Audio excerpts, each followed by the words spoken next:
Welcome to the Digital Coins News channel. My name is Crypto Dave. Here we take daily articles and break them down into smaller pieces.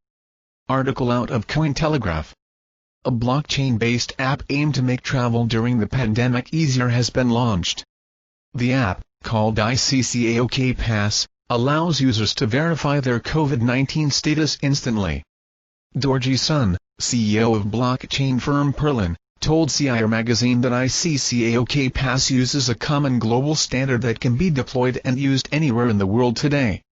It can adapt to the rules of any given country and allows users to instantly verify their COVID-19 compliance status anytime, anywhere.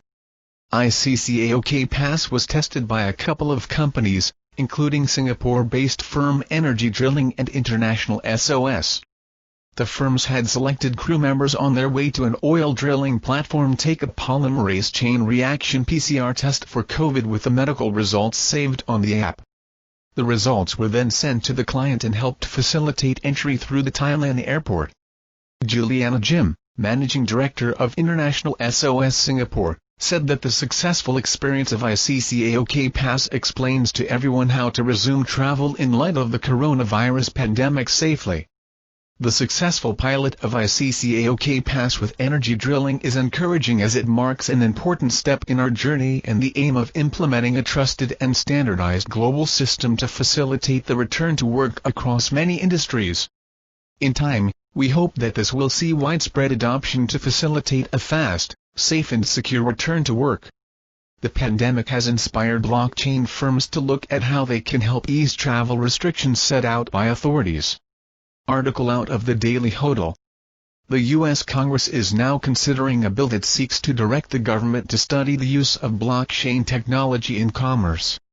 U.S. Representative Darren Soto introduced the bill, H.R. 8153, to the House on September 1, which was subsequently forwarded to the Committee on Energy and Commerce on the same day. Congress.gov sheds light on what H.R. 8153 aims to accomplish. To direct the Secretary of Commerce, in consultation with the Federal Trade Commission, to conduct a study and submit to Congress a report on the state of the blockchain technology and use in consumer protection, and for other purposes. No additional documents have been filed about the bill. Soto, a Democrat from Florida, is the co-chair of the Congressional Blockchain Caucus. Earlier this year, he urged the Treasury Department to utilize blockchain and distributed ledger technology (DLT) in the nation's efforts to buffer the economic effects of the coronavirus crisis. Soto's bill is also being co-sponsored by Reps. Brett Guthrie and Doris Matsui. In May, Guthrie introduced the Advancing Blockchain Act, which called for a similar examination of blockchain technology by the Federal Trade Commission and the Secretary of Commerce. The bill would have directed the FTC and other appropriate federal agencies to conduct a survey of industries that use and develop blockchain technology, and to use that survey to lay the tracks for a national strategy on blockchain. The Advancing Blockchain Act does not appear to have made it out of committee. Article out of Cointelegraph. While Bitcoin stays under its $12,000 ceiling, you can take your pick of future price predictions. The Winklevoss brothers say that the coin will reach $500,000 and maybe even $600,000 if governments start to include it in their currency reserves. The twins didn't put a date on that prediction, but Ecoinometrics, a data analysis firm, thinks that the post-halving pattern points to a $41,000 price before the end of the year. Bitcoin will then hit six figures in mid-April, they say. Or you can take the advice of Max Keiser. The RT host sees Warren Buffett's recent investments in Japan as a sign that the Sage of Omaha is getting out of dollars. Bitcoin, he says, will soon see all-time highs. Buffett himself has called Bitcoin rat poison squared, but he's not the only person to be skeptical about digital currencies. Users on Reddit have uncovered a thread showing the response to Satoshi's initial posts. It looks like no one liked it except Hale Finney. Roger Ver feels the same way now about Bitcoin ABC.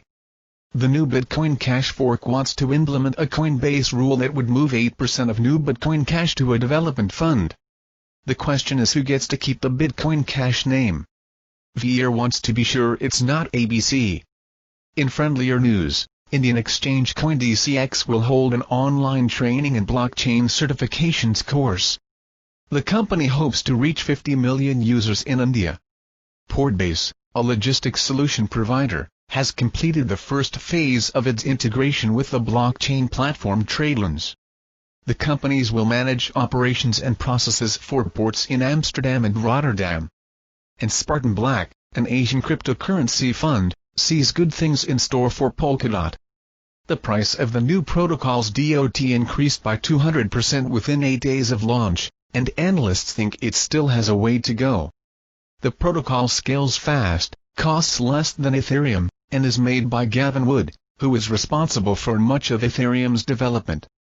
Polkadot isn't the only blockchain protocol that might be useful in the future. Finit is a Brazilian project developed through CPQD, a telecommunications research and development center. The project aims to use the blockchain to create sovereign, decentralized digital IDs.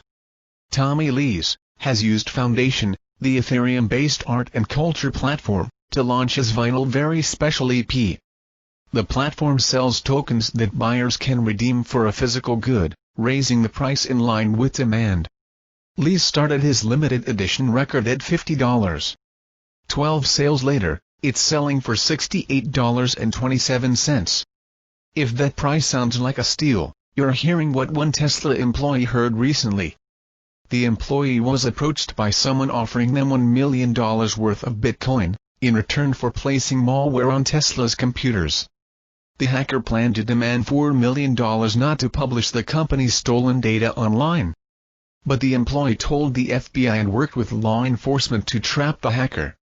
A Russian national, Grigorovich Krychkov, has been charged. Despite having such honest workers though, Tesla's stock price has been less than stellar.